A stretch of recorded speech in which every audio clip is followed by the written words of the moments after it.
जोहार झारखंड। नमस्कार साथियों, स्वागत है आप सभी को आपके अपने चैनल एग्जाम एपीवाई झारखंड में। तो दोस्तों जुड़ चुका हूं आज मैं यहां पर रविवार के लिए संडे लाइव टेस्ट लेकर के। तो आज इस टेस्ट को आप जरूर ज्वाइन करेंगे और बताएंगे कि आपका स्कोर कितना गया। तो अपने स्कोर को जरूर एक बार यहां पर शेयर करेंगे। दोस्तों अब हम बताते चले, यदि बिहार में हुए पारा शिक्षक आकलन परीक्षा जो 4 वर्षों हुए हैं, अगर उसके प्रश्न पत्र का PDF चाहिए तो आप अवश्य कॉमेंट कीजिएगा इस वीडियो को देखने के बाद। तो हम आपको चारों वर्षों का PDF यहाँ पर उपलब्ध कराएंगे, जिसके लिए राशि आपको बाद में बताई जाएगी। तो आप लोग अवश्य कमेंट करेंगे तो चारों ईयर्स का आपको यहाँ पर जो है प्रश्न पत्र आपको PDF के रूप में, ई बुक के रूप में प्रोवाइड कर दिया जाएगा। तो चलिए चलते हैं प्रश्न की ओर और देखिएगा कितना आप स्कोर सही कर पाते हैं। तुम मुझे खून दो मैं तुम्हें आज़ादी दूंगा, यह किसने कहा था? लाला लाजपत राय, महात्मा गांधी, बाल गंगाधर तिलक या सुभाष चंद्र बोस? तो देखिए यहाँ पर तुम मुझे खून दो मैं तुम्हें आज़ादी दूंगा, यह बहुत ही अच्छा नारा था और यह आपका सुभाष चंद्र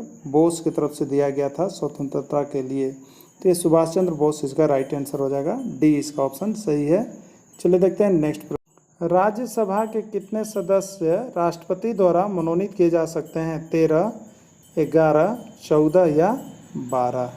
देखिए यहाँ पर राज्यसभा जो है, राज्यसभा के तरफ से यहाँ पर राष्ट्रपति की तरफ से राज्यसभा के 12 सदस्यों को मनोनीत किया जाता है। यह प्रश्न अब तक बहुत बार पूछे गए हैं। चलिए देखते हैं अब। शुद्ध पानी का pH मान है, शुद्ध पानी का pH मान कितना होता है आपको बतलाना है, 5, 6, 7 या 8? तो देखिए जो शुद्ध जल होता है, प्योर वाटर होता है, वो उदासीन होता है। कैसा होता है? उदासीन होता है। अब बताइए कि उदासीन विलयन का pH मान कितना होता है? तो उदासीन विलयन का pH मान 7 होता है, यानी शुद्ध पानी का pH मान 7 होगा। इसका राइट आंसर सी हो जाएगा। चलिए देखते हैं अब नेक्स्ट प्रश्न। नील विद्रोह कहाँ हुआ था? राजस्थान, बंगाल, उत्तर प्रदेश या बिहार? तो देखिए आपको बताते चले, नील विद्रोह जो है वो किसानों द्वारा किया गया एक आंदोलन था और यह आंदोलन जो है आपका बंगाल के किसानों के द्वारा 1859 ईस्वी में किया गया था। 1857 ईस्वी की क्रांति के बाद किया गया यह सबसे पहला विद्रोह था। यहाँ पर कहा जाता है कि इस विद्रोह का आरंभ में नदिया जिले के किसानों ने 1859 के फरवरी मार्च में नील का एक भी बीज बोने से मना कर दिया और यह आंदोलन पूरी तरह से अहिंसक हो गया था, ठीक है, जिसमें हिंदू मुसलमान दोनों ने बराबर का हिस्सा लिया। इस तरह से यहाँ पर नील जो है आपका बंगाल का आंदोलन है। चलिए देखते हैं नेक्स्ट।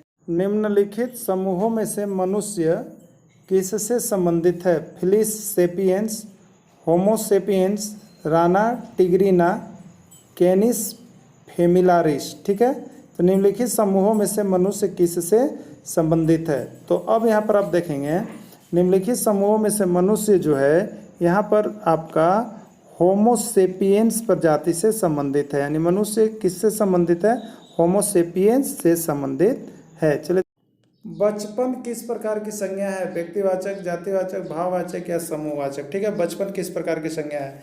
देखिए बचपन जो है यहाँ पर क्या बता रहा है? अवस्था को बता रहा है और वैसा नाउन जिसमें अवस्था को इंडिकेट किया जाता है वो भाववाचक संज्ञा के अंतर्गत जाता है, इसलिए बचपन जो है आपका भाववाचक संज्ञा होगा। चलिए देखते हैं अब नेक्स्ट प्रश्न।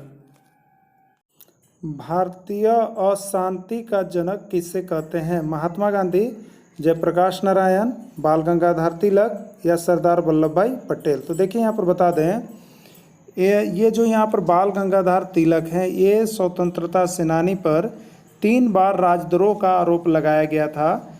इन्होंने कांग्रेस के सूरत विभाजन में महत्वपूर्ण भूमिका निभाई थी और लखनऊ अधिवेशन जो 1916 में हुए थे उसके उत्प्रेरक कार्यरत थे। उन्हें अंग्रेज द्वारा भारत की अशांति की जनक के रूप में जाना जाता था, यानी बाल गंगाधर तिलक जो हैं इन्हें अशांति का जनक के नाम से जाना जाता है। चलिए देखते हैं। वर्ल्ड वाइड वेब का आविष्कार किसने किया? एन रसल, बिल गेट्स, लियन फियांग, टिम बर्नर्स ली? ठीक है, किसने किया? तो वर्ल्ड वाइड वेब जिसको हम लोग कहते हैं WWW का, तो टिम बर्नर्स ली ने वर्ल्ड वाइड वेब का आविष्कार किया। चलिए देखते हैं। आगा खान कप निम्न में से किस खेल से संबंधित है? हॉकी, क्रिकेट, बैडमिंटन या बास्केटबॉल, किस खेल से संबंधित है? तो देखिए आगा खा कप जो है ये आपका हॉकी से संबंधित है। चलिए देखते हैं, निम्न में से कौन सा मेल सही नहीं है? रविशंकर सितार वादक थे, एम.एफ. हुसैन तबला, आर.के. नारायण उपन्यासकार या काफ़ी आजिज़ कवि थे? कौन था इसमें सही नहीं है, आपको बतलाना है। 3 इसमें सही है और 1 सही नहीं है। तो देखिए यहाँ पर जो कहा जाता है एम.एफ. हुसैन जो थे ये गलत है, ये तबला वादक नहीं थे, जबकि रविशंकर जी ये सितार वादक थे, आर.के. नारायण उपन्यासकार हैं और काफ़ी आजाज़मी कवि हैं। तो इसका राइट आंसर बी है। चलिए देखते हैं नेक्स्ट प्रश्न। संविधान का अनुच्छेद 14 किससे संबंधित है? फर्स्ट, धार्मिक स्वतंत्रता का अधिकार, सांकेतिक और शैक्षिक अधिकार, सरकारी नौकरियों में समानता के अवसर या कानून के समझ समानता। यानी एक चीज़ यहाँ पर आप देखिएगा, ये जो आर्टिकल अनुच्छेद जो है एक प्रश्न लगभग एग्जाम में आते हैं आपके, तो संविधान का जो अनुच्छेद 14 है वो कानून के समझ समानता का अधिकार से संबंधित है, यानी राइट आंसर इसका डी होगा। चलिए देखते हैं नेक्स्ट प्रश्न। जादूगोड़ा निम्न में से किसके लिए प्रसिद्ध है? लौह अयस्क, मैग्नीज, सोना या यूरेनियम। ठीक है, तो जादूगोड़ा में जो है किसकी खान है आपको यह पता होना चाहिए। तो जादूगोड़ा में जो है यहाँ पर किसके लिए प्रसिद्ध है? तो आपका यूरेनियम के लिए। जादूगोड़ा जो है आपका यूरेनियम के लिए प्रसिद्ध है। तो ये बहुत बार प्रश्न आता है जादूगोड़ा, और जादूगोड़ा में यूरेनियम की खान है, यूरेनियम के लिए प्रसिद्ध है। चलिए देखते हैं नेक्स्ट प्रश्न। कोशिका का ऊर्जा गृह किसको कहा जाता है? गोल्जी काय, न्यूक्लियोलस, माइटोकॉन्ड्रिया या राइबोसोम। ठीक है, तो कोशिका का ऊर्जा गृह, कोशिका का पावर हाउस किसको कहा जाता है? तो ये आपको राइट आंसर हो जाएगा माइटोकॉन्ड्रिया। माइटोकॉन्ड्रिया को कोशिका का ऊर्जा गृह यानी यहाँ पर एनर्जी हाउस के नाम से जाना जाता है। चलिए देखते हैं अब नेक्स्ट। बुढ़ापा किस प्रकार की संज्ञा है? व्यक्तिवाचक, जातिवाचक, भाववाचक या समूहवाचक। देखिए बुढ़ापा यहाँ पर अवस्था को इंडिकेट कर रहा है, और जितनी भी चीज़ें अवस्था को दिखाती है, चाहे बुढ़ापा हो, जवानी हो, बचपन हो, यंग हो, नौजवान हो, ये सारी चीज़ें अवस्था को दिखाती है। अवस्था वाली चीज़ें को हम लोग सिर्फ व्यक्त कर सकते हैं, और उसको जो हम लोग भाववाचक संज्ञा के अंतर्गत लाते हैं, जितनी भी अवस्था वाली चीज़ें होती है। चलिए देखते हैं अब नेक्स्ट प्रश्न। प्रार्थना समाज के संस्थापक थे? आत्मा राज पांडुरंग, बाल गंगाधर तिलक, एनी बेसेंट या रास बिहारी घोष।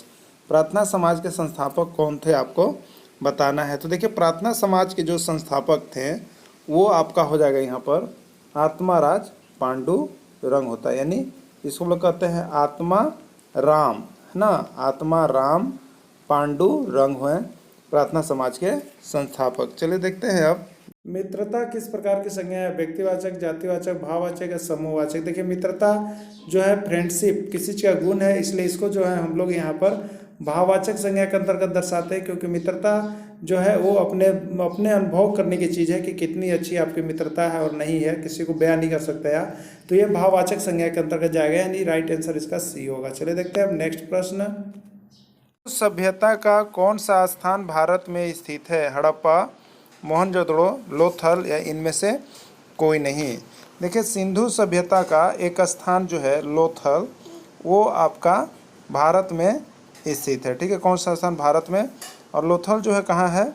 ये गुजरात राज्य में स्थित है। लोथल गुजरात में है। तो ये भारत का सिंधु सभ्यता के एक ऐसा स्थान जो भारत में स्थित है, बहुत बार आया हुआ प्रश्न है। लोहा किस प्रकार की संज्ञा है? व्यक्तिवाचक संज्ञा, जातिवाचक संज्ञा, द्रव्यवाचक संज्ञा, समूहवाचक संज्ञा। तो देखिए धातु से बनी हुई जितनी चीज़ें होती है, जितने भी धातु वाली चीज़ें हैं वो सभी मेटल होते हैं, और मेटल होने के कारण इन्हें पड़ता है मेटेरियल नाउन। मेटेरियल नाउन का मतलब होता है द्रव्यवाचक संज्ञा, तो यहाँ पे इसका राइट आंसर द्रव्यवाचक संज्ञा होगा, जिसका आंसर सी होगा। चलिए देखते हैं अब नेक्स्ट प्रश्न। अपराधी बालक कौन होते हैं? जो असामाजिक कार्य करते हैं, जो शिक्षा के लिए सरदर्द होते हैं, जो कक्षा में अव्वल होते हैं, जो समाज में रहना नहीं पसंद करते हैं। तो देखिए अपराधी बालक वो होते हैं जो असामाजिक, जो समाज के लिए काम नहीं करते हैं, जो असामाजिक तत्वों के साथ मिलकर कार्य करते हैं, उसको हम लोग अपराधी बालक के नाम से जानते हैं। राइट आंसर ए होगा। 7 और 13 के बीच, 7 और 13 के बीच में कितनी परमेय संख्याएं होगी? देखिए 7 और 13 के बीच में अनंत परमेय संख्याएं हैं। ठीक है, 7, 7.1, 7.2, इसी तरह से आप चलते जाइएगा तो 13 के बीच में बहुत सी संख्याएं मिलेगी, जिसका संख्या यहाँ पर 7 दिया हुआ है, ये नहीं होगा, 8 होगा, इससे ज़्यादा होगा, 9 इससे ज़्यादा होगा, यानी एक ही ऑप्शन आपके पास बच रहा है डी, यानी डी ही राइट ऑप्शन होगा। यानी दो संख्याओं के बीच में अनंत परमय संख्याएं होती है। चलिए देखते हैं अब नेक्स्ट प्रश्न। पीतल किस प्रकार की संज्ञा है? व्यक्तिवाचक संज्ञा, जातिवाचक संज्ञा, द्रव्यवाचक संज्ञा या समूहवाचक संज्ञा? तो देखिए मेटल, धातु वाली जितने भी चीज़ आ जाए दोस्तों, हम बता दें एग्जाम में याद रखिएगा, धातु से बनी जितने चीज़ या मेटल धातु वाली चीज़ें जितने भी है वो सभी द्रव्यवाचक संज्ञा में जाती है, इसलिए पीतल जो है आपका द्रव्यवाचक संज्ञा होगा। चलिए देखते हैं अब नेक्स्ट प्रश्न। इस त्रिभुज के तीनों कोणों का मान 90 डिग्री से कम हो उस त्रिभुज को क्या कहते हैं? अधिक कोण त्रिभुज, समकोण त्रिभुज, विषम कोण त्रिभुज या न्यून कोण त्रिभुज? ठीक है, तो जिस त्रिभुज के, मान लीजिए इस त्रिभुज है, तो जिस त्रिभुज के तीनों कोणों का मान 90 से कम है, मान लीजिए कि ये 30 डिग्री है, ये 70 डिग्री है, ये 80 डिग्री है, ठीक है, तो जिस त्रिभुज के तीनों कोणों का मान 90 से कम होता है तो वैसे त्रिभुज को हम लोग कहते हैं यहाँ पर न्यून कोण त्रिभुज, जिसको अंग्रेजी में कहते हैं एक्यूट एंगल ट्रिंगल। तो यहाँ पर इसका राइट आंसर जो है वो डी हो जाएगा, न्यून कोण त्रिभुज होगा। चलिए देखते हैं नेक्स्ट प्रश्न। नीति निर्देशक सिद्धांत किस देश के संविधान से लिया गया है? संयुक्त राज्य अमेरिका, ब्रिटेन, आयरलैंड या ऑस्ट्रेलिया? तो नीति निर्देशक सिद्धांत जो है आयरलैंड के संविधान से लिया गया है और ये 5000 से ज़्यादा बार प्रश्न पूछा गया है। जेएसएससी में अब तक 5 बार यह प्रश्न आया हुआ है। भूकंप मापा जाता है रिएक्टर पैमाने में, न्यूटन में, डेसिबल में, इनमें से सभी। भूकंप की माप किस पर की जाती है? देखिए अभी बहुत बार प्रश्न आया हुआ है, भूकंप की माप जो है वो रिएक्टर पैमाने पर की जाती है, ठीक है, रिएक्टर पैमाने पर की जाती है भूकंप की माप। तो किस पैमाने पर की जाती है? रिएक्टर पैमाने पर किया जाता है, राइट आंसर ये होगा। चलिए देखते हैं अब नेक्स्ट प्रश्न। अन्य मृत जंतुओं पर जीवन निर्वाह करने वाले प्राणी को कहा जाता है? पैरासाइट, ओमनीवोर, डिकम्पोजर या इनमें से सभी। ठीक है, देखिए अन्य मृत जंतुओं पर जीवन निर्वाह करने वाले प्राणी को हम लोग ऐसे कहते हैं मृत जीवी। क्या कहते हैं? मृत जीवी। मृत जंतुओं पर जो निर्भर करता है उसको मृत जीवी कहते हैं और उसी का अंग्रेजी नाम जो है वो है पैरासाइट। क्या है उसका अंग्रेजी नाम? पैरासाइट। यानी इसका राइट आंसर जो होगा पैरासाइट होगा, ये होगा। चलिए देखते हैं अब। क्षेत्रफल की दृष्टि से विश्व का सबसे बड़ा देश है रूस, कनाडा, चीन या भारत? तो क्षेत्रफल की दृष्टि से विश्व का सबसे बड़ा देश जो है वो आपका रूस है। ठीक है, रूस है। ये भी प्रश्न बहुत बार आया हुआ है। ध्वनि या ध्वनि प्रदूषण मापा जाता है डेसिबल में, डेसिम में, डेसिमल में या इनमें से सभी। तो देखिए यहाँ पर सभी चीज़ों की माप की जाती है। तो ध्वनि या ध्वनि प्रदूषण, इसकी माप किया जाता है कि यहाँ पर ध्वनि का प्रदूषण कितना है। तो वो जो माप किया जाता है वो आपका डेसिबल में मापा जाता है, जिसको डीबी हम लोग लिखते हैं। ठीक है, तो ध्वनि या ध्वनि प्रदूषण की माप जो है वो आपका डेसिबल में किया जाता है। चलिए देखते हैं अब नेक्स्ट प्रश्न। मनुष्य किस प्रकार की संज्ञा है? व्यक्तिवाचक, जातिवाचक, भाववाचक या समूहवाचक? देखिए मनुष्य वैसी संज्ञा जिससे पूरी जाति का बोध होता होगा। ठीक है, तो मानव से, यहाँ मनुष्य कहने से पूरे मानव जाति का बोध होता है, इसलिए यह जो है जाति का बोध कर रहा है, इसलिए यह जो है आपका जातिवाचक संज्ञा होगा। चलिए देखते हैं अब नेक्स्ट प्रश्न। कर चलाया जाने वाला हथियार क्या कहलाता है? भाला, गुलेल, शस्त्र या अस्त्र? देखिए बहुत बार प्रश्न आता है। तो फेंक कर जो हथियार चलाया जाता है उसको हम लोग कहते हैं यहाँ पर अस्त्र, यानी इसका राइट आंसर डी होगा, अस्त्र होगा। चलिए देखते हैं नेक्स्ट प्रश्न। इसके बराबर का कोई ना हो उससे क्या कहेंगे? लोकातीत, औरस, असाधारण या अनुपम? क्या कहेंगे? ठीक है, तो जिसके बराबरी का कोई नहीं हो उसको हम लोग कहते हैं अनुपम। क्या कहते हैं? अनुपम। राइट आंसर अनुपम होगा। चलिए देखते हैं। एहसान न मानने वाला को क्या कहते हैं? विश्वासघाती, इनमें से कोई नहीं, कृतज्ञ या कृतधन? तो देखिए जो एहसान न मानता है यानी जो उपकार को, किए हुए उपकार को नहीं मानता है उसको हम लोग बोलते हैं कृतधन, यानी कृतधन इसका राइट आंसर हो जाएगा। चलिए शिव की आराधना करने वाले को क्या कहते हैं? वैष्णव, इनमें से कोई नहीं, सिद्ध या शैव? शिव की आराधना करने वाले को क्या कहते हैं? तो देखिए शिव की जो आराधना करते हैं उसको हम लोग शैव कहते हैं। क्या कहते हैं? शैव कहते हैं। शैव है डी में, राइट आंसर इसका डी होगा। चलिए देखते हैं नेक्स्ट प्रश्न। 10 मुख में कौन सा समास है? कर्मधारय समास, द्विगु समास, द्वंद्व समास या बहुव्रीहि समास? देखिए 10 मुख यानी क्या हो गया? 10 है मुख जिसका, यानी 10 है मुख जिसका, उसको लोग 10 मुख कहता है। 10 है मुख जिसका। देखिए अगर एक तरफ से आप देखिएगा तो यहाँ पर 10 संख्यावाचक है, तो इस संख्यावाचक को सिर्फ देख करके आप कीजिएगा तो ये आपका हो जाएगा द्विगु समास। ठीक है, द्विगु समास। लेकिन संख्यावाचक जरूर है, लेकिन अगर इसका विशेष अर्थ निकल रहा है तो उसको हम लोग कहते हैं बहुब्रीहि समास। क्या कहते हैं? बहुब्रीहि समास। तो ये 10 है मुख जिसका, तो अगर इसका कोई विशेष अर्थ नहीं निकलता तो द्विगु होता, लेकिन इसका विशेष अर्थ निकलता है। तो 10 है मुख जिसका किसको कहते हैं हम लोग? वो कहते हैं हम लोग रावण को। तो वैसा है जो वैसा समासिक शब्द जिसको हम विग्रह करें, उसका विशेष अर्थ यदि निकले तो उसको बहुब्रीहि समास में डालेंगे। इसलिए यह जो होगा वो बहुब्रीहि समास होगा, न कि द्विगु समास होगा। ठीक है, नहीं तो आपको हमने बताया था कि जिसमें संख्यावाचक हो उसको द्विगु में डालिएगा। ठीक है, उसको द्विगु में डालेंगे हम कब? जब उसका विशेष अर्थ नहीं निकल रहा होगा तब। तो इसका विशेष अर्थ निकल रहा है रावण होगा, इसलिए यह बहुब्रीहि समास में जाएगा। राइट आंसर बहुब्रीहि होगा। चलिए देखते हैं अब नेक्स्ट प्रश्न। मौलिक अधिकार किस देश के संविधान से लिया गया है? संयुक्त राज्य अमेरिका, ब्रिटेन, आयरलैंड या ऑस्ट्रेलिया? तो मौलिक अधिकार जो है वो संयुक्त राज्य अमेरिका से लिया गया है। और यह प्रश्न आप मानिए तो 5000 से ज़्यादा बार पूछा गया है। और जेएसएससी की बात कीजिएगा तो ये 10 से ज़्यादा बार आपका एग्जाम में आया हुआ है। मतलब बहुत इंपॉर्टेंट क्वेश्चन है, ये बहुत बार आया हुआ प्रश्न है, आप सभी इसको जरूर कर लीजिएगा। चतुर्भुज में कौन सा समास है? तत्पुरुष, द्विगु, कर्मधारय या बहुब्रीहि? चतुर्भुज में कौन सा समास है? देखिए चतुर्भुज यानी चार भुजा वाले का, चार भुजा, वैसा चीज जिसकी चार भुजा होगी उसको हम लोग चतुर्भुज कहेंगे। तो चार भुजा में यानी जो चार भुजाओं से घिरे हुए क्षेत्र को हम लोग क्या कहते हैं? चतुर्भुज कहते हैं। तो ये चार क्या बता रहा है? ये चार भुजाओं से घिरे हुए क्षेत्र। चतुर्भुज का मतलब हो गया चार भुजा से घिरा हुआ क्षेत्र। चार भुजा से, चार जो है संख्या को बता रहा है, इसलिए संख्यावाचक है। और संख्यावाचक को जो हम लोग कहते हैं उसको कहते हैं द्विगु, यानी जिसमें संख्या का बोध केवल हो, उसका विशेष अर्थ नहीं निकले तो वह द्विगु समास में जाता है। इसलिए यहाँ पर यह जो है चार जो है यहाँ पर संख्या बता रहा है, तो यह द्विगु समास होगा। इसका राइट आंसर बी होगा। चलिए देखते हैं नेक्स्ट। समवर्ती सूची का प्रावधान किस देश के संविधान से लिया गया है? संयुक्त राज्य अमेरिका, ब्रिटेन, आयरलैंड या ऑस्ट्रेलिया? किस देश के संविधान से लिया गया है समवर्ती सूची? समवर्ती सूची जो है देखिए आपका ऑस्ट्रेलिया के संविधान से लिया गया है। समवर्ती सूची का प्रावधान ऑस्ट्रेलिया के संविधान से लिया गया है। और यदि आप आरआरबी या अन्य किसी एग्जाम की बात कीजिएगा तो देखिए यह प्रश्न जो है आपका 1000 से ज़्यादा बार पूछा गया है। लेकिन अगर जेएसएससी की आप यहाँ पर बात करेंगे तो या एसएससी की बात करेंगे तो ये अब तक 5 बार प्रश्न आपका एग्जाम में पूछ दिया गया है कि समवर्ती सूची का प्रावधान किस देश के संविधान से लिया गया है। तो यह जो आपका होगा ऑस्ट्रेलिया के संविधान से लिया गया है।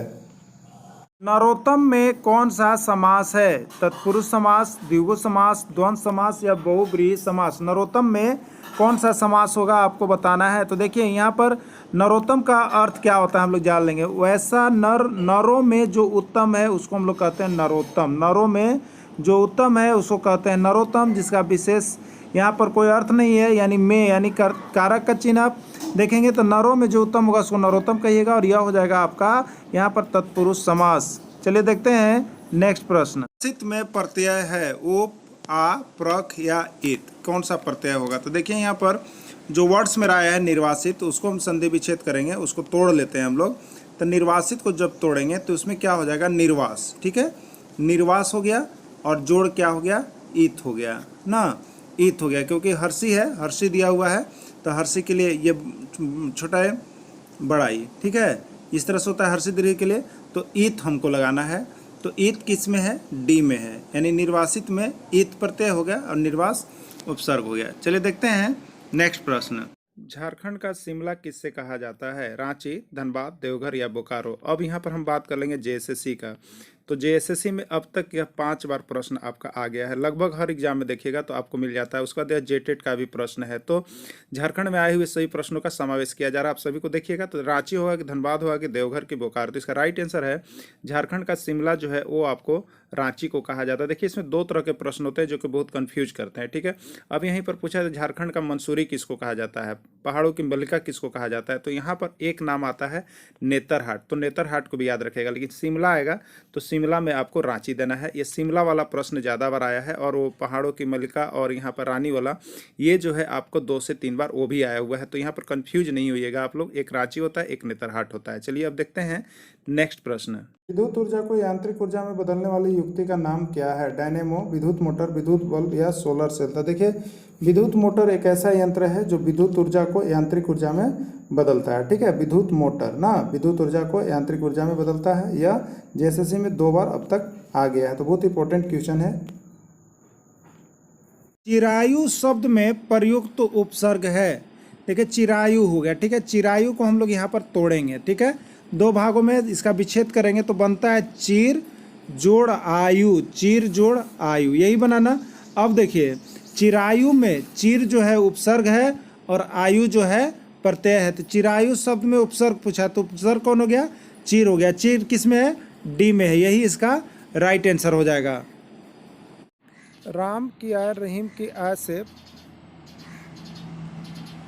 दांडी मार्च कहाँ से आरंभ हुआ था? सेवाग्राम, भागलपुर, साबरमती या अमृतसर। देखिए, दांडी मार्च जो है यहाँ पर महात्मा गांधी की तरफ से नमक कानून तोड़ने के लिए यहाँ पर साबरमती आश्रम से शुरू किया गया था। ठीक है, तो साबरमती आश्रम से शुरू किया गया था दांडी मार्च। चलिए देखते हैं अब नेक्स्ट प्रश्न। कांच में आई दरार का चमकना किस घटना का उदाहरण है? पूर्ण आंतरिक अपवर्तन, परावर्तन या विवर्तन।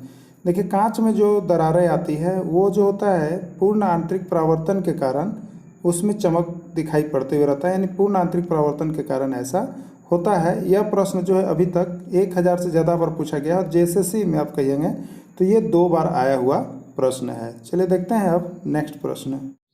झारखंड बनते समय राज्य में कितने जिले थे? 18, 20, 23 या 17। चलिए सबसे पहले चर्चा कर ले जेएसएससी का। तो जेएसएससी का ये 10 बार आया हुआ प्रश्न है। ये प्रश्न बहुत छोटा है और बहुत ही हल्का है, लेकिन यह 10 बार अब तक आ चुका है। ठीक है, अब यहाँ पर देखिएगा जिस समय झारखंड बना उस समय कितने जिले को यहाँ पर दिया गया था। ठीक है, तो इसका राइट आंसर जो है 18, लेकिन पूछता है कि झारखंड में वर्तमान में कितने जिले हैं, तो वर्तमान में कितने जिले हैं? 24, यानी 6 नए जिले बने झारखंड राज्य की स्थापना के बाद। 6 नए जिले जो बने आपको, अगर इस 6 नए जिले में 19वां जिला कौन हुआ, 20वां जिला कौन हुआ, 21वां जिला कौन हुआ, इसको यदि आप जानना चाहते होंगे तो आप जरूर कमेंट कीजिएगा। तो मैं इसका ट्रिक के माध्यम से आपको बता दूंगा कि 6 नए जिले कौन कौन बने हैं, उनका नाम कौन है, 19वां कौन है और अंतिमवां कौन है। तो ट्रिक के माध्यम से बताएंगे, आप कमेंट जरूर कीजिएगा। तो मैं आपके लिए यहाँ पर ट्रिक लेके आऊँगा। तो चलिए देखते हैं नेक्स्ट। निम्न पुस्तकों में से किस पुस्तक को महात्मा गांधी ने लिखा था? Discovery of India. तो देखिए, my experience to India wins freedom या फ्रीडम एट मिडनाइट। तो देखिए, डिस्कवरी ऑफ इंडिया जो है वो आपका तो किसके तरफ से लिखा गया था? ये भी बहुत बार अब तक 1000 ज़्यादा बार पूछा गया है। ये आपका पंडित जवाहरलाल नेहरू की तरफ से लिखा गया था। ठीक है, माई एक्सपेरिमेंट विथ ट्रूथ, ये जो है आपका किसके तरफ से लिखा गया है? यही पुस्तक जो है वो महात्मा गांधी की तरफ से लिखा गया। तो इसका राइट आंसर जो होगा माई एक्सपेरिमेंट विथ ट्रूथ। ये भी प्रश्न जो है 500 से ज़्यादा बार अब तक एग्जाम में पूछा गया है और जैसे एग्जाम में भी आए हुए हैं। तो चलिए देखते हैं अब नेक्स्ट प्रश्न। गौतम बुद्ध ने अपना उपदेश जो धर्म चक्र परिवर्तन के रूप में जाना जाता है कहाँ दिया था? सांची, सारनाथ, श्रावस्ती या बोध गया। तो गौतम बुद्ध ने अपना प्रथम उपदेश जो है वो सारनाथ में दिए थे और ये जो प्रथम उपदेश दिए इसी का नाम जो था वो आपका धर्म चक्र परिवर्तन के नाम से जाना जाता है। तो ये सारनाथ याद रखिएगा, 1000 से ज़्यादा बार अब तक एग्जाम में आ गया है। ठीक है, और जेएसएससी के एग्जाम में 2 बार आपका आ गया है यहाँ पर जीके के अंतर्गत। चलिए देखते हैं अब नेक्स्ट प्रश्न। झारखंड में पहली जनगणना किस वर्ष हुई थी? 1800, 1850, 1872 या 1990। देखिए, यहाँ पर पहली जनगणना की बात हम करें, चाहे झारखंड में हो या कहीं भी, तो पहली जनगणना की जब हम बात करते हैं तो जनगणना जो है आपका यहाँ पर कब करवाया गया था? तो सबसे पहली जनगणना जो हुई थी, शुरू हुई थी, वो आपका यहाँ पर 1872 ईस्वी में है और वो झारखंड में भी हुआ था। इसलिए सबसे पहली जनगणना जो हुई थी झारखंड में वो 1872 में हुआ था। और ये जेएसएससी में अब तक 3 बार पूछ दिया है आपको। जेएसएससी में 3 बार आया हुआ प्रश्न है यहाँ पर। तो आप सभी यहाँ पर झारखंड से या अन्य सभी प्रश्न जो जेएसएससी में हैं उसकी तैयारी के लिए चैनल को सब्सक्राइब कर लीजिएगा, क्योंकि इस पर हम डेली लेकर के आपके लिए आते रहते हैं। तो चलिए अब देखते हैं। उस्ताद अमजद अली खान निम्न में से किस संगीत वाद्य यंत्र के साथ जुड़ा हुआ है? शहनाई, बांसुरी, स्रोत या तबला। देखिए, उस्ताद अहमद अली खान जो थे वो सरोद वादक थे। क्या थे आपका?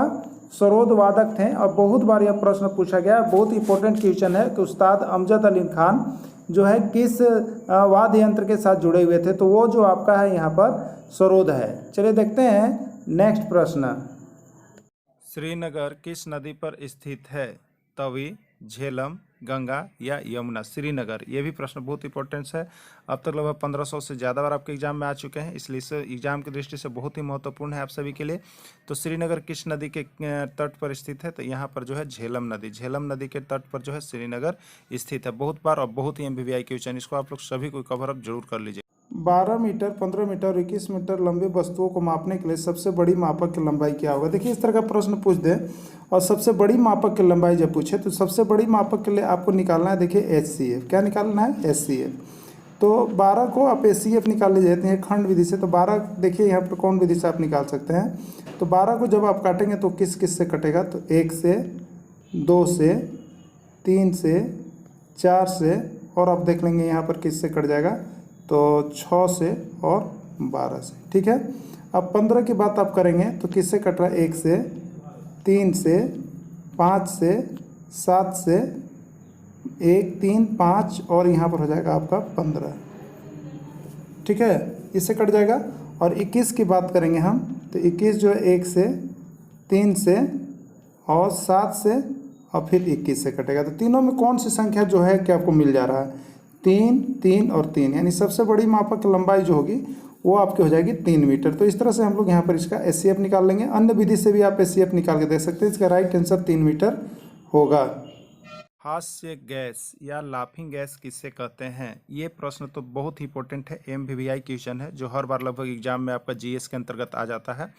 कार्बन मोनोक्साइड होगा, सल्फर डाइऑक्साइड होगा, हाइड्रोजन पेरोक्साइड या नाइट्रस ऑक्साइड? तो हम बता दें, हास्य गैस, जिसको हम लोग लाफिंग गैस, हंसाने वाली गैस के भी नाम से जानते हैं, तो यह जो गैस है उसको हम लोग कहते हैं नाइट्रस ऑक्साइड। क्या कहते हैं? Nitrous oxide. तो देखिए, नाइट्रस ऑक्साइड ऑप्शन में रहेगा तो ठीक है, न तो कभी कभी इसका जो है यहाँ पर सूत्र भी दिया हुआ रहता है। ठीक है, तो नाइट्रस ऑक्साइड का सूत्र होता है N2O। ठीक है, N2O भी कभी कभी यहाँ पर दे देता है, N2O दे देगा, NO2 दे देगा, NO3 दे देगा। इस तरह से ऑप्शन भी कभी कभी रहता है, यहाँ जैसे लिखा हुआ है और उस समय लिखा हुआ नहीं रहेगा। तो क्या लेंगे हम लोग?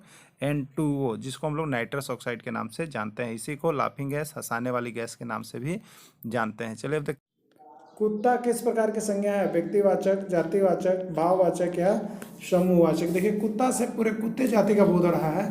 कुत्ता का नाम यदि रहता टॉमी, चौमी, नौमी, कौमी, तो ये यहाँ पर होता व्यक्तिवाचक, लेकिन कुत्ता कहा जा रहा है तो यह जो आपका हो जाएगा वो हो जाएगा आपका जातिवाचक संज्ञा। चलिए देखते हैं नेक्स्ट प्रश्न। पंजाबी की लिपि है देवनागरी, रोमन, गुरुमुखी या उर्दू? पंजाबी जो है किस लिपि में लिखी जाती है ये बताना है आपको। तो पंजाबी की जो लिपि होती है वो लिपि होती है गुरुमुखी, और यह लिपि के अंतर्गत अभी तक 1000 से ज़्यादा बार पूछा गया। JSSC में अब तक 2 बार पूछा गया और SSC में तो कभी मत ये कितना बार पूछा गया। तो ये पंजाबी की लिपि बहुत बार आया हुआ है। तो इसकी लिपि कौन होती है आप लोग याद रख लीजिएगा, गुरुमुखी लिपि होती है। चलिए देखते हैं अब नेक्स्ट प्रश्न। भारतीय संगीत का जनक है ऋग्वेद, सामवेद, यजुर्वेद या अथर्ववेद? तो देखिए, सामवेद, साम मने सा से यहाँ पर सामवेद और सा से संगीत। तो भारतीय संगीत का जनक जो होता है वो सामवेद को जाना जाता है। ये बहुत ही इंपॉर्टेंट क्वेश्चन है और बहुत बार। शहर किस प्रकार की संज्ञा है? व्यक्तिवाचक, जातिवाचक, भाववाचक या समूहवाचक? देखिए, शहर से पूरे शहर जाति का बोध हो रहा है यहाँ पर। ठीक है, तो यदि हम शहर कहें तो ये आपका चला जाएगा जातिवाचक संज्ञा में, लेकिन शहर का नाम बोल दें, दिल्ली, पटना, कानपुर, लखनऊ, शहर का नाम बोल दें तो ये चल जाएगा व्यक्तिवाचक संज्ञा में। ठीक है, तो शहर से पूरे शहर का बोध हो रहा है, इसलिए जातिवाचक संज्ञा के अंतर्गत जाएगा। चलिए देखते हैं अब नेक्स्ट। वंदे मातरम किसने लिखा था? बंकिम चंद्र चटर्जी, शरद चंद्र चट्टोपाध्याय, रविंद्रनाथ टैगोर या महात्मा गांधी? तो देखिए, वंदे मातरम ये जो है हमारा राष्ट्रीय गीत है। ठीक है, राष्ट्रीय गीत है वंदे मातरम। इसको किसने लिखा था? तो ये अब तक लगभग 1000 से ज़्यादा बार आपका एग्जाम में पूछ दिया गया। तो सारे इंपॉर्टेंस क्वेश्चन को ही हम यहाँ पर करवा रहे हैं, अब देखते रहिएगा। तो वंदे मातरम जो राष्ट्रीय गीत है हमारा, यहाँ पर किसने लिखा?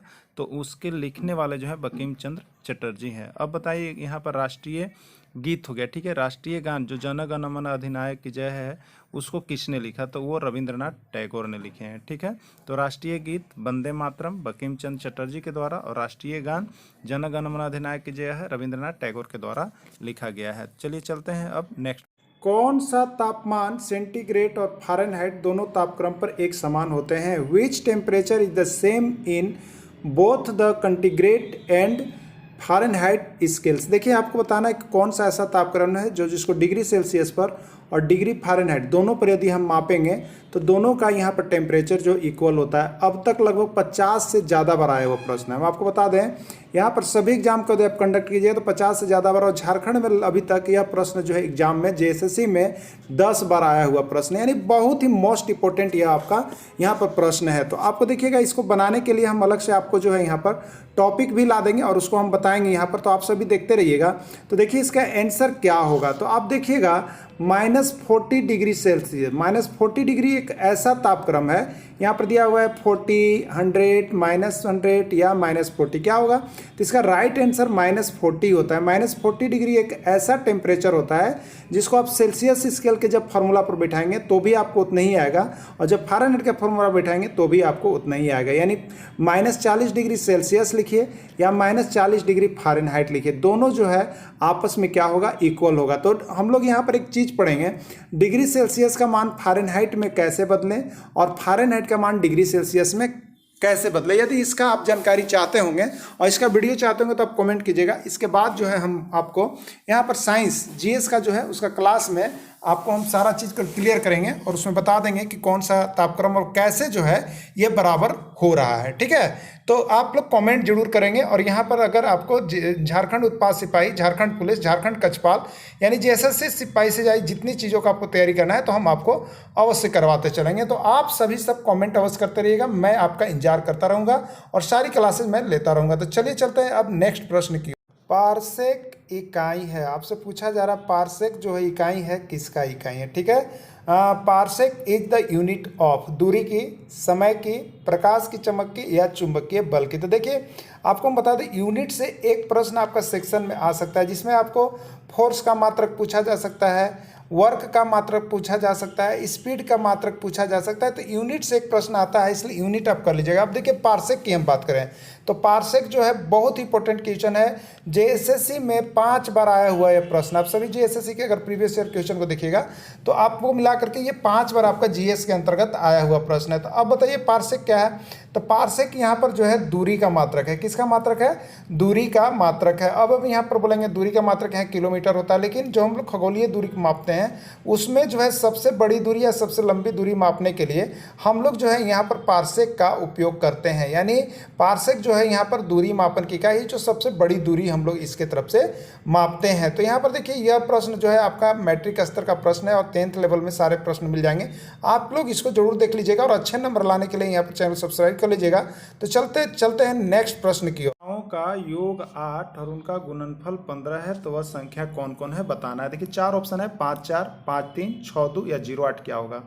देखिए इसको बनाने के लिए हम यहाँ पर फार्मूला की ओर नहीं जाएंगे क्योंकि बहुत ही कम समय में यहाँ पर क्वेश्चन को हम लोगों को बनाना रहता है कम्पिटिटिव एग्जाम के लिए। तो अब देखिए यहाँ पर हम ऑप्शन से चेक करेंगे तो 5 और 4, देखिए योग होना चाहिए 8 और गुणनफल 15, तो 5 4 को जोड़िएगा तो 9 और गुना कीजिएगा तो यहाँ पर 5 के 20 हो गया ना। ये शर्त नहीं पूरा करें क्योंकि 8 और 15 आना चाहिए, तो 9 और 20 आ रहा है, ये कैंसिल हो गया। चलिए सेकेंड की ओर चर्चा करेंगे तो 5 और 3 को आप जोड़ेंगे तो 8 और 5 और 3 को गुना करेंगे तो 15। तो देखिए यहाँ पर योग 8 आना चाहिए और 15 आना चाहिए गुणनफल, जो कि ये शर्त जो है आपको पूरा कर रहा है। यानी अभी एक आंसर राइट आंसर आपको ये हो रहा है, लेकिन आगे को भी हम चेक करेंगे कि क्या कोई और तो नहीं आता है। तो 6 और 2 को जोड़िए तो 8 आएगा, लेकिन गुना कीजिएगा तो 12 आएगा। तो जोड़ने पर 8 आना चाहिए और गुना करने पर 15, ये भी कैंसिल हो रहा है। और 0 और 8 को देखिएगा, 0 और 8 को जोड़िएगा तो 8 जरूर आ रहा है, लेकिन गुना कीजिएगा तो 0 आएगा, तो ये भी कैंसिल हो गया। तो सिर्फ सेकेंड आंसर जो है आपका यहाँ पर काम कर रहा है। अब हम आपको यहाँ पर बताते हैं, देखिए अब आपके मन में लग रहा होगा कि इसको हम इस तरह से नहीं काम करेंगे। इस तरह की दो संख्याओं का योग 8 है तो x + y = 8 और गुणनफल 15 है तो x y = 15 और a + b के होल स्क्वायर इसका काम करेंगे। तो ऐसे आप कीजिएगा तो आपको बहुत ज़्यादा समय चला जाएगा और आपको एक भी क्वेश्चन सॉल्व नहीं हो पाएगा। तो ऐसा जब भी प्रश्न है तो ये इस तरह से करना है। अब आपको बता दें कि यह प्रश्न कब आया है, तो यह प्रश्न जो है आपका जेएसएससी का आया हुआ प्रश्न है। यहाँ पर जेएसएससी में पूछा है, एसएससी में पूछा है, रेलवे में पूछा है, सब में आया हुआ प्रश्न। लेकिन जेएसएससी में यदि आप बात कीजिएगा तो यहाँ पर ये जो है 4 बार ये प्रश्न अभी तक एग्जाम में आ गया है। तो देखिए यहाँ पर हम जो है आपको यहाँ पर जेएसएससी का तैयारी, झारखंड उत्पाद सिपाही भर्ती परीक्षा या झारखंड पुलिस की तैयारी करना चाहते हो, कचपाल की। तो सभी में हम यहाँ पर मैथ के प्रश्न हैं और 10 प्रश्न, और 10 प्रश्न जो है वही प्रश्न रहेंगे जो आपके आते हैं। तो हम उसी तरह के प्रश्नों को यहाँ पर कवर अप करवाते चलेंगे। तो आप यहाँ पर daily math class, GK, GS और झारखंड जीके की तैयारी के लिए चैनल सब्सक्राइब कर लें, क्योंकि हम डेली आपको शाम में लेकर के यहाँ पर उपस्थित होते रहेंगे। तो चलिए चलते हैं, अब देखते हैं नेक्स्ट क्वेश्चन क्या कुछ आपका जो है यहाँ पर आया हुआ है। 1000 विद्यार्थियों में से 30% विद्यार्थी लड़कियां हैं, तो लड़कों की संख्या कितनी है? देखिए यह प्रश्न अब तक 10 बार आ गया है, इसलिए ऐसे छोटे छोटे प्रश्न आपको आते रहते हैं क्योंकि कॉम्पिटिटिव में। तो आपको देखिए 1000 टोटल विद्यार्थी जिसमें 30% विद्यार्थी लड़कियां हैं, तो लड़कों की संख्या बताना। तो एक बात आप याद रखते होंगे, लड़का और लड़की मिला के 100% होता है, ठीक है। इसमें 30% लड़कियां को आपने निकाल दिया, तो 100% में से 30% निकाल दिया, बचा कितना? 70%। ये 70% क्या है? लड़के हैं। 70% क्या है? लड़के हैं। तो अब आप यहाँ पर जो है क्या करेंगे, 1000 का 70% आप निकाल लेंगे। 70% यानी 70/100 आप करेंगे, ठीक है। 1 0 1 0 कैंसिल, 1 0 1 0 कैंसिल। अब कितना बचा? 100 और 7 को गुना करेंगे, 700। यानी यहाँ पर लड़कों की संख्या कितना है? 700 है। इसमें ऑप्शन देखिए, पहला है 300, दूसरा 400, तीसरा 500 और चौथा है 700। तो यहाँ पर सही आंसर क्या हो जाएगा? 700। तो देखिए इस तरह से हम लोगों को यहाँ पर स्पीड में काम करना है, धीरे धीरे फॉर्मूला वाइज नहीं करते रहना, ट्रिकली पढ़ना है और ट्रिकली चलना है। तो सारे प्रश्नों को इसी तरह से हम यहाँ पर कवर अप करवाते रहेंगे। तो मैथ्स की तैयारी के लिए भी आप चैनल को यहाँ पर ज्वाइन कर लीजिएगा, क्योंकि इस पर आपको सारी तैयारियां करवाई जाएगी। तो चलिए देखते हैं अब अगला नेक्स्ट प्रश्न